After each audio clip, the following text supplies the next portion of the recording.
नमस्कार, आप देख रहे हैं upnewsclick.com। मैं हूं भास्कर तिवारी।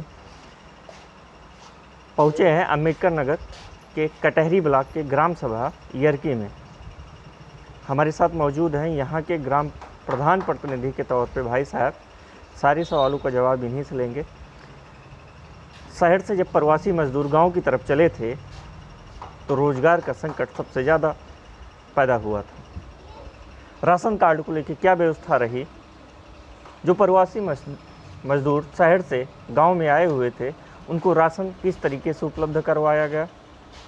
जिनका राशन कार्ड नहीं था उनकी व्यवस्था कैसे की गई? गांव को सैनिटाइज कितनी बार किया गया? ऐसी तमाम समस्याएं जो होती हैं गांव से, उन्हीं के बारे में हम प्रधान जी से जानकारी लेंगे। बहुत बहुत स्वागत है आपका। जी धन्यवाद सर, नमस्कार। सबसे पहला सवाल, जो जिला अधिकारी महोदय की तरफ से दिशा निर्देश गाइडलाइन जारी हुई थी आप लोगों को, वो क्या थी? ये नहीं, जो जब लॉकडाउन की शुरुआत हुई तो एक गाइडलाइन जारी हुई थी कि जो प्रवासी मजदूर आ रहे हैं उनको कैसे मैनेज किया जाए, ग्राम पंचायत में, ग्राम सभा में उनको कैसे रोजगार दिया जाए, उनकी कैसी व्यवस्था की जाए कि जो बाहर से आ रहे हैं तो पहले तो उनको कोरोना से बचाने के लिए क्या व्यवस्था की जाए, रोकथाम के लिए गाँव में ना पनपे पाए। इसके लिए हमने क्या किया था कि जब स्टार्टिंग में प्रवासी मजदूर आए थे तो उनको हम बाहर रहने के लिए व्यवस्था किए थे। हमारे दो विद्यालय थे, प्राथमिक विद्यालय भट्टूगढ़ और प्राथमिक विद्यालय यरकी। वहाँ पर हम जो है 17 लोग, एक बैच में 17 लोग थे, एक बैच में 15 लोग थे। ये 2 बार हमने व्यवस्था की थी वहाँ पर उनको रहने खाने के लिए, बिस्तरा के लिए, लाइट सब व्यवस्था किया गया था। लेकिन उसके लिए हमें कोई पैसा अभी मानदेय नहीं प्राप्त हुआ है। किसी मद से भी उसका धनराशि अभी तक प्राप्त नहीं हुई, मुहैया नहीं कराई गई है। मैं बात भी लेकिन सरकार तो कहती है, सरकार कहती जरूर है, लेकिन हमें नहीं मिला है। तो मैं अपने जेब से खर्च किया था इसलिए मुझे मिला नहीं। और इसीलिए जब दूसरा बैच आया, कहीं सिक्योरिटी की तरफ से दिलासा तो नहीं दिया गया? नहीं, सिक्योरिटी ने कहा कि आएगा, की तरफ से कि आएगा पैसा। चर्चा हुई कि आएगा पैसा, लेकिन अब क्या बात, मद नहीं है, क्या नहीं है, कैसी बात, ये बातें नहीं। लेकिन उसका मद हमें नहीं मिला। मैं अपनी तरफ से गांव को सैनिटाइज, गांव को सैनिटाइज मैं करवाया हूँ एक बार। उसकी धनराशि, उसकी भी धनराशि अभी व्यवस्था ग्राम पंचायत अधिकारी द्वारा कहा गया, तो उन्होंने कहा कि लेकिन सरकार तो कही थी हर ग्राम सभा को हमने 10,000 रुपये दिए हैं, लेकिन अभी वो खाते में ऐड नहीं हुआ था, बैलेंस नहीं आया था। अभी 10 दिन पहले मैं बात किया हूँ तो उन्होंने बोला हाँ बैलेंस आशा बहू और आपका जो अकाउंट लिंक होता है, ये इसमें जो पैसा आया था वो किस लिए आया? जो आशा बहू और ग्राम प्रधान का अकाउंट लिंक है वो हमारे यहाँ है, उसमें पैसा है। लेकिन क्या है कि जिसके नाम से अकाउंट है उनके यहाँ की जो आबादी है वो 10,000 से कम है, मतलब 1,000 से कम है। और जब तक 1,000 से ज़्यादा आबादी नहीं रहेगी वो पैसा उसको निकाल नहीं सकते। उनका शायद कोई जियो है, आशा बहू, तो इसलिए आपकी साइन और दोनों लोगों की साइन होती है। लेकिन पैसा वही निकाल सकते हैं जिस आशा बहू के क्षेत्र में 1,000 आबादी हो, और जिसका हमारे खाते से अकाउंट ऐड है उसके क्षेत्र में 1,000 आबादी नहीं, इसलिए वो पैसा निकाला नहीं गया, मतलब उनके बैलेंस है। तो उस पैसे का सदुपयोग नहीं किया जा सका। और मैं बार बार प्रयास किया कि कुछ ग्राम प्रधान कहते हैं वो 5 साल में हमारे अकाउंट में पैसा आया ही नहीं। उनके खाते में पैसा आया है, उनके खाते में, आपके जो खाते में, वो आपके यहाँ वो पैसा आया है। व्यक्तिगत खाता मेरा नहीं है, वो आशा, मतलब दोनों का लिंकेड है। हाँ, लिंकेड खाता है, उसमें पैसा आता है, आया भी है। लेकिन प्रॉब्लम यही क्रिएट हुई कि जब जनसंख्या कम है तो पैसा नहीं निकाला जा सकता है। तो उस खाते के लिए, ट्रांसफर के लिए मैं बात भी किया, लेकिन अभी वो खाता ट्रांसफर नहीं हो पाया है, इसलिए वो पैसा सदुपयोग उसका नहीं किया जा सका है। दूसरी बात है कि गांव में जो सैनिटाइज की व्यवस्था है मैं एक बार स्वयं करवाया हूं और फिर करवाने की व्यवस्था कर रहा हूं कि पैसा भी उसका ग्राम पंचायत में। लॉकडाउन से हम अनलॉक में आए, सिर्फ गांव को एक बार मैं स्वयं करवाया, नहीं 2 बार मैं करवाया हूं। और इधर बीच अब पैसा, गाँव का जो सवाल उठता है वो बोलते हैं कि नाम मात्र करवाया गया। अब पैसा मैं स्वयं अपने जेब से खर्च करा था, जिससे 26 मजरे हैं इस गाँव में।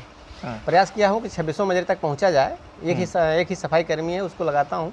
पहली बात, सबसे बड़ी समस्या हमारे ग्राम पंचायत मजरे के लोगों से बात किया तो उन्होंने कहा, जैसे यरकी में हो गया है, या आपके मजगांव दोनों में हो गया है, सुबेदारपुरा में, कॉलोनी में हो गया, बट्टूगढ़ एरिया में भेजे थे, ऐसे मजरों में हुआ है। एक से 4th क्लास का जो है सफाई कर्मी है, उसके लिए और समस्या बढ़ जाती है कि कितने सफाई कर्मी हैं आपकी ग्राम सभा में? इस ग्राम सभा में केवल एक राजस्व गाँव है, काफ़ी बड़ी राजस्व गाँव है, एक ही सफाई कर्मी नियुक्त है। मैंने इसके पूर्व में जो एडीओ पंचायत से उनसे बात भी कही थी कि सामूहिक रूप से ग्राम पंचायत में सफाई अभियान चलाया जाए, तो उन्होंने कहा था ठीक है मैं व्यवस्था करवा दूंगा, लेकिन उस पर कोई कार्रवाई नहीं की गई। अभी तक आश्वासन दिया गया था उस समय।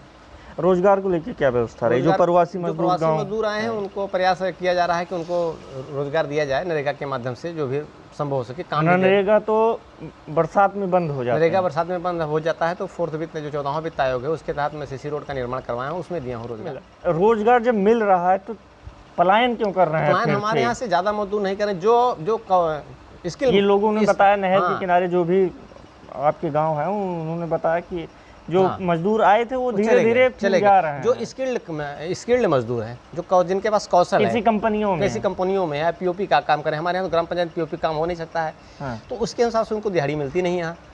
तो कारपेंटर हैं, तो जो स्किल्ड मजदूर हैं उनको तो मजबूरी है कि यहाँ से जाना है। उनके अंदर वही कौशल, वो यहाँ मिट्टी का काम करेंगे नहीं, खड़ंजा लगाएंगे नहीं, सीमेंट थमाएंगे नहीं, तो स्किल्ड है, तो स्वाभाविक है कि यहाँ से वो पलायन फिर करेंगे, जाएंगे जरूर। इसी कारण से जो जा रहे हैं तो वो स्किल्ड मजदूर यहाँ से जा रहे हैं ग्राम पंचायत से। जिसके अंदर कुछ हुनर है वही जा रहा है। भाई 200 में 201 रुपया मजदूरी नरेगा की कहाँ से काम करेगा? 500 रुपया वहाँ पर डे कमा रहा है, तो 201 में क्यों काम करेगा यहाँ? तो इसीलिए वो प्लान कर रहे हैं। मतलब मनरेगा को लेके नहीं प्लान, मतलब जितने मनरेगा के काम मजदूर हैं मैक्सिमम वो यही काम कर रहे हैं। कुछ लोगों ने आरोप लगाया कि ऊपर कि पहले तो बात प्रधानी का, जब प्रधान नहीं थे तब हमारी बात सुनते थे, अब प्रधान हो गए तो अब हमारी बात ही नहीं सुनते हैं। अब रही बात, अब उनके पास मिलने का समय ही नहीं। पहले तो जब वो प्रधानी नहीं तो आवाज़ उठाते थे वो। अभी जब एक होटल पे चर्चा की बात है ये, अब होटल की चर्चा की बात है। जब बात मिलने की बात आती है, मैं पूछ लीजिए, और लोग बैठे हैं मेरे ग्राम सभा के लोग ही, गांव के आए हैं काम के लिए। मैं सुबह 5 बजे उठ जाता हूं, 5 बजे से लेकर के 9:30 बजे तक। अब गांव के लोग जो हमें बताए वो हम जानते हैं। लोग आपके सामने बैठे हैं, अभी आ भी नहीं, ये नहीं। अब होटल पे चर्चा, मतलब ना कोई सामने तो बुराई नहीं करेगा ना। नहीं, सही आप कह रहे हैं, लेकिन मैं भी तो मैं अपनी बात कह रहा हूँ कि गांव के लोग आके बैठे हैं, पूछे किसी का काम कोई होता है मैं ना सुनूं, अपनी अपनी बात रखते हैं, जो मेरे लायक होती है उसकी समस्या का समाधान करता हूँ, या नहीं होती तो उसको मैं बताता हूँ कि कैसे किया जाए।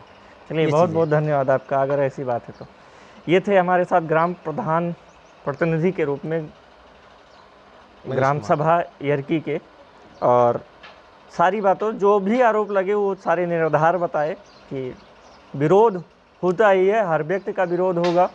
ये जाहिर सी बात है कि प्रधानमंत्री का भी विरोध होता है, राष्ट्रपति का भी विरोध होता है, तो ये तो ग्राम सभा के प्रधान हैं, इनका भी विरोध होगा, क्योंकि चुनाव लड़ने की संख्या यहाँ ज़्यादा होती है। 13-14 लोग सरकार के ऊपर सवाल खड़े होते हैं कि ये रोज़गार देने में असक्षम रही है, तभी शहर की तरफ लोग पलायन कर रहे हैं। लेकिन यहाँ जो बातें निकल के आई कि स्किल की वजह से लोग पलायन कर रहे हैं, कि उनको कारपेंटर हैं, कुछ भी है उनके पास, जो भी स्किल है उनके पास, वो यहाँ उनका रोज़गार ना उपलब्ध होना ही वो पलायन कर रहे हैं। तो सरकार को इस तरफ ध्यान भी देना चाहिए कि उनको अपने प्रदेश में भी रोज़गार उपलब्ध करवाना चाहिए। दूसरे शहर या प्रदेश में पलायन करने की ज़रूरत ना हो। धन्यवाद।